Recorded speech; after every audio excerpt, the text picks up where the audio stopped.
everybody, subscriber day here, and today was the big reveal today. Finally the Nintendo Switch got announced. It also got, well, I say announced, it was announced obviously a few months back, but obviously this was the big reveal where we get to see pretty much everything about it and also the games. So it was really, oh wow, I say it was a really good conference.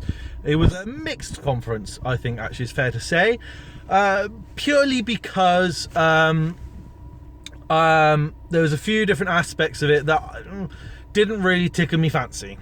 Okay, so the console itself looks amazing, right?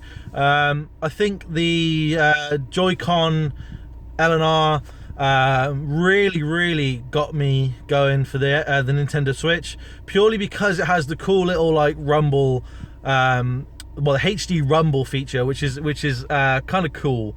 The Xbox had it for the triggers, which I quite enjoy, and now the Nintendo have it for their Joy-Cons, which are really cool. I mean, the way they explained it, it was like, oh, you can feel the glass, you can feel the ice hit the glass, and then you can feel the water going in the glass and stuff.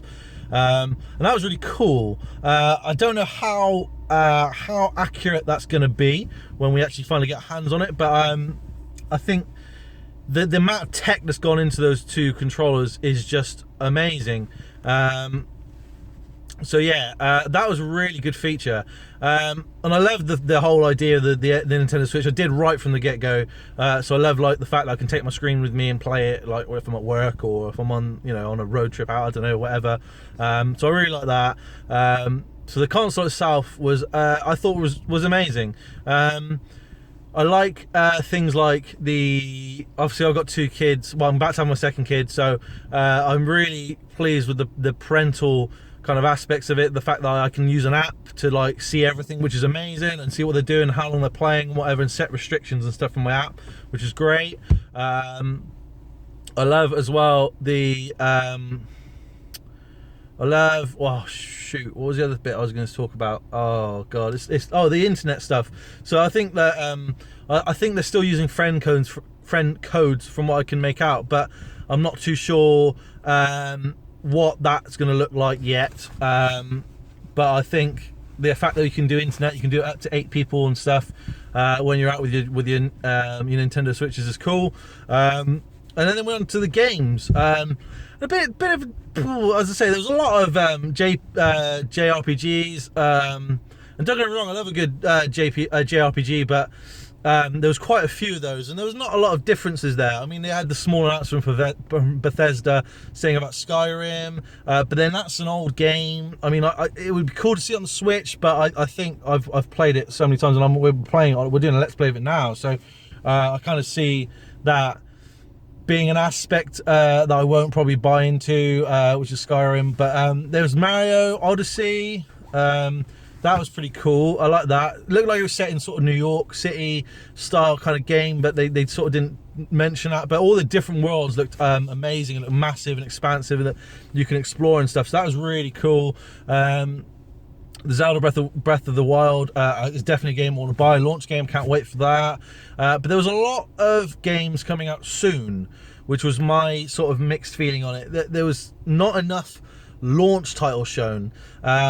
I had a look on Wikipedia, and I sort of had a look at they said about 80 games and stuff, and everyone said, oh, E3, they'll show loads at E3, but then that's too late for me. I'm buying the game, I've already pre-ordered it.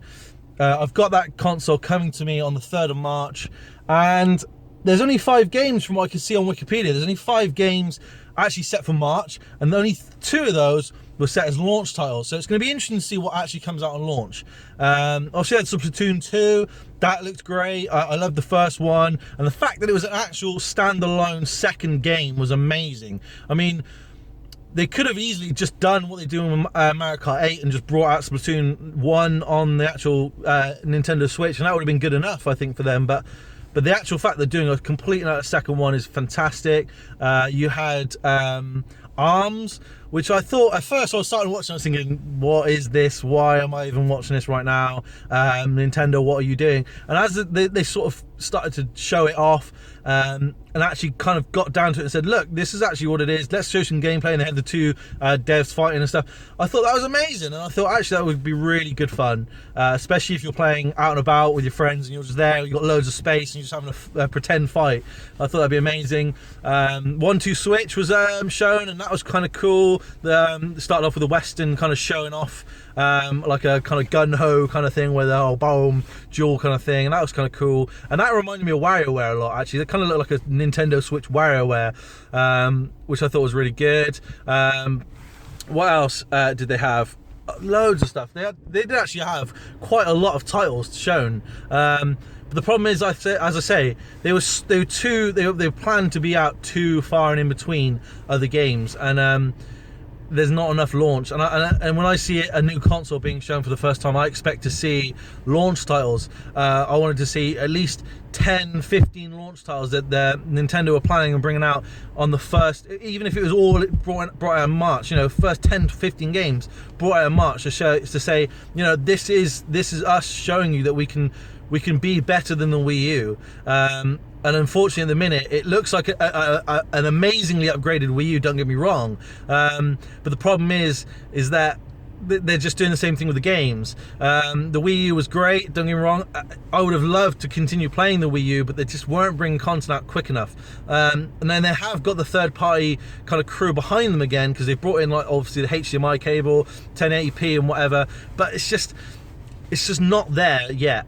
So that's what I want to talk to you about today, was the Nintendo Switch. And I am excited for it, don't get me wrong, I'm still excited for it.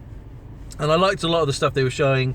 I mean, a Fire Emblem, they did call it Fire Emblem Warriors, and I'm kind of interested to see if they're going to, I mean, it's maybe the same people that did Legend of Zelda, Zelda Warriors, whatever it's called, Legend of Zelda Warriors, Hyrule Warriors, that was it, Hyrule Warriors. And it was the same company that made that.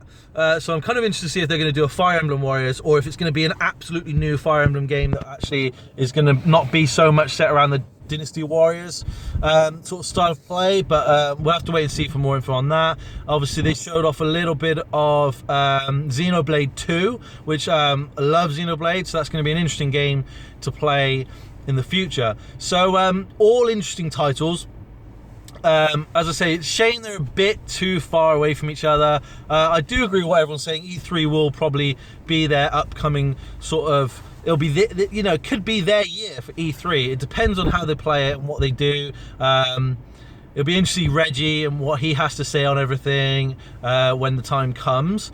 But yeah, I think it was really good. So going forward, I think the Nintendo Switch could be another console that is up there now with PlayStation 4 and Xbox One. I mean, a lot of the other companies, like Phil Spencer from Xbox, said that he doesn't really see it as competition, but he sees them as actually leading their own sort of competition in games, because they're so different and they're so innovative that they're just showing that they can still produce games and games consoles that are great.